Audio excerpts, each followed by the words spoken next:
دەسەڵاتی هەرێمی کوردستان کە خۆی لە پارتی و یەکێتیدا دەبینێتەوە لە ساڵی 2014ەوە بەڵای ئابووری سربەخۆی بەسەر خەڵکدا هێناوە. دوای دەیان کۆبوونە و چەندین ڕێکەوتن، بەڵام هێشتا ئامادە نین لیترێک نەوت ڕادەستی بەغداد بکەن و خەڵکی هەرێمی کوردستان لە چەرمەسەری و قەیرانی موچە و خراپی دۆخی بازار ڕزگار بکەن.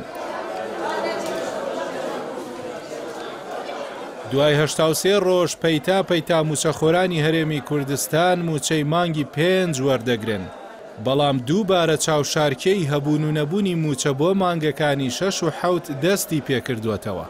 هەفتەی ڕابردوو وەزارەتی دارایی عێراق موچەی ئایار واتە مانگی 5 خستە سەر هەژماری وەزارەتی دارایی هەرێم. ئەمەش دوای 2 ڕۆژ لە ناردنی 120 ملیار دینار داهاتی نانەوتی هەرێمی کوردستان.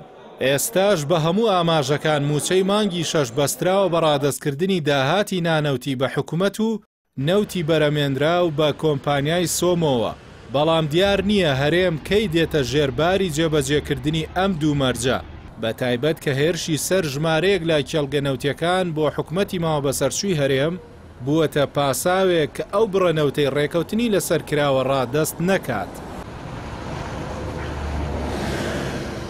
حکوومەتی عێراقیش کە هەمیشە هەرێمی کوردستان بە پابەند نەبوون تۆمەتبار دەکات و بۆ ئەو مەبەستە بەڵگە دەخاتە ڕوو، لە 11 ساڵی ڕابردوودا نەیتوانیوە سزای تەنیا بەرپرسێکی هەرێمی کوردستانیش بدات، بەڵام ئامادەیە گرفت بۆ موچەی موچەخۆر و بودجەی خەڵکی کوردستان دروست بکات.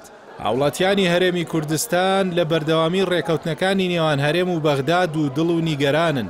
ئەگەر کێشەی موچەش بە تەواوی چارەسەر نەبێت، ئەوا دابەشکردنی موچەی مانگی 5 هیچ سوودێکی ئەوتۆی نییە، بەڵکو تەنیا وەک ئازارشکێن و پاراستۆڵێک وایە و جگە لە سڕکردن و لە بیربردنەوەی قەیران توانای چارەسەری تەواوەتی نییە. دوای هێنان و بردنێکی زۆر و هاتوچۆی شاندەکان، ئێستا نە حکوومەتی عێراق متمانەی بە حکوومەتی ماوە بەسەرچووی هەرێمە و نە هەرێمیش متمانەی بە حکوومەتی عێراقە. لەو نێوەندەشدا موچەخۆرانی هەرێمی کوردستان متمانەیان بە هیچ لایەن نییە. بەو پێی ساڵانێکە قوربانی دەستی ململانێ و شاخ لە یەکدی گیرکردنی بەغداد و هەولێرن.